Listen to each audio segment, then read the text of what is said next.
या प्रभागाचे मागील जे नगरसेवक होते त्यांनी त्यांच्या कार्यकाळामध्ये कोरोना काळामध्ये त्यांनी एक मोठा भ्रष्टाचार केलेला प्रखरतेनं जाणवतो। हिंदू स्मशानभूमीमध्ये कोरोना काळामध्ये जी शव जाळण्यासाठी जी भट्टी आणली होती इलेक्ट्रिक, त्याच्यामध्ये 10 कोटी रुपयाचा भ्रष्टाचार यांनी या माध्यमातून भरपूर संपत्ती जमा केलेली आहे। जनता संधी देते, परंतु तुम्ही संधीचं सोनं करू शकले नाही तर जनता तुमची माती करायला कमी करणार नाही।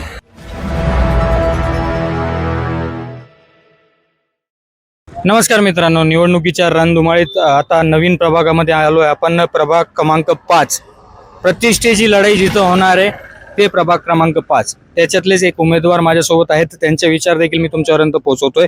माझ्यासोबत जे उमेदवार आहेत, दादा स्वतः परिचय पहिले द्यावा आणि कोणता प्रभाग काय सगळे डिटेल्स सांगा।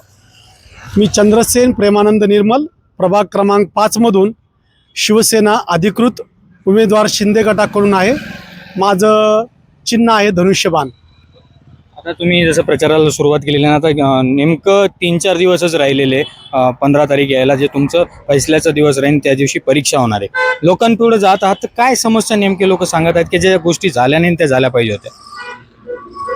आम्ही प्रभागात मागील 30 वर्षापासून काम करतोय आणि सन्माननीय आमदार अर्जुनरावजी खोतकर साहेब यांच्या माध्यमातून आम्ही या प्रभागामध्ये नेहमी लोकांच्या संपर्कात असतो आणि आम्ही नगरसेवक नसतानासुद्धा या प्रभागासाठी निधी आणलेला आहे आणि आमदार साहेबाच्या माध्यमामधून या प्रभाग क्रमांक 5मध्ये आम्ही निधीचा योग्य उपयोग केलेला आहे।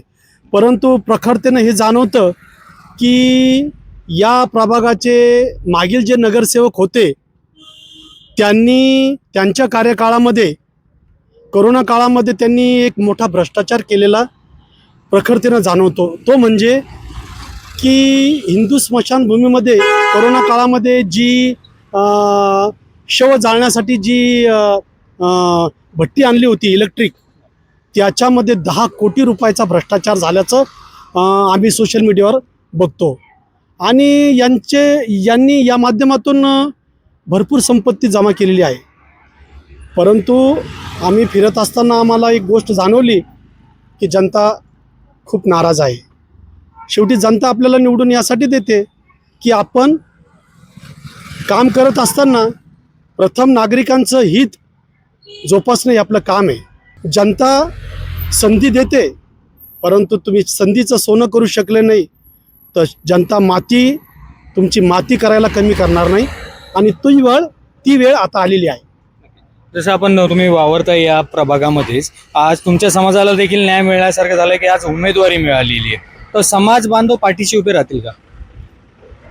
समाज बांधव माझ्या पाठीशी यासाठी उभे राहतील की मागील काळामध्ये मी माननीय आमदार अर्जुनरावजी खोतकर साहेब यांच्या निधीमधून समाजासाठी भरपूर निधी आणलेला आहे। मग तो रस्त्याच्या मार्गाने असेल किंवा अंडरग्राऊंड ड्रेनेज असेल किंवा समाज मंदिरामध्ये गट्टू बसवणे असेल, असे 1.25 कोटीचे कामं मी आणि देवेंद्र बुंदुले या माझ्या सहकार्यांनी आम्ही दोघांनी मिळून या प्रभागामध्ये केलेले आहेत। जसं आता तुम्ही सांगताय की इथं समस्यांचा बऱ्याच काही गोष्टी तुम्ही सांगितल्या, या भागामध्ये विकास झालेला नाही आहे का?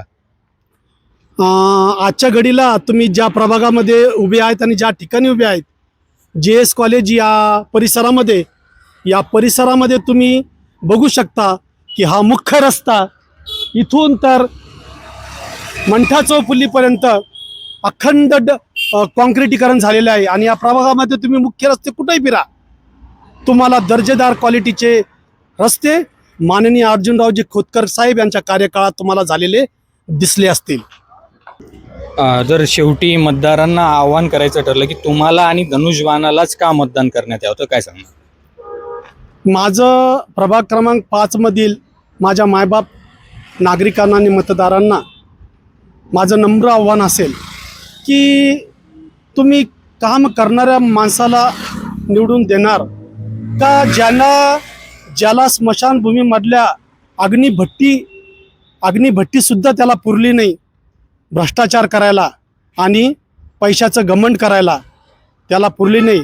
नागरिक याचा प्रखरतेनं निश्चित विचार करतील आणि माझी विनंती आहे की प्रभाग क्रमांक 5मधील जनतेनी, मायबापांनी सर्वसाधारण कार्यकर्ते म्हणून तृप्तीताई कोठारी असेल, शर्मिलाताई बुंदुले असेल आणि देवेंद्रसिंग बुंदुले असेल किंवा मी चंद्रसेन निर्मल आपल्या सेवेमध्ये आम्ही काम करण्यास नेहमी तत्पर राहू. धन्यवाद. जय महाराष्ट्र. धन्यवाद. तर हे होते चंद्रसेन निर्मल, जे शिवसेना पक्षाकडून प्रभाग क्रमांक 5 मधून निवडणूक लढवत आहेत. जसं त्यांनी सांगितलं की कशा प्रकारे इथं भ्रष्टाचारावर भ्रष्टाचार झाल्याचा आरोप त्यांनी केलेला आहे. यांचे विचार तुम्हाला आवडले असतील तर नक्की जास्तीत जास्त हा व्हिडिओ शेअर करा. मी अनुप राठी, आपण पाहत आहात पार्श्वमी डिजिटल.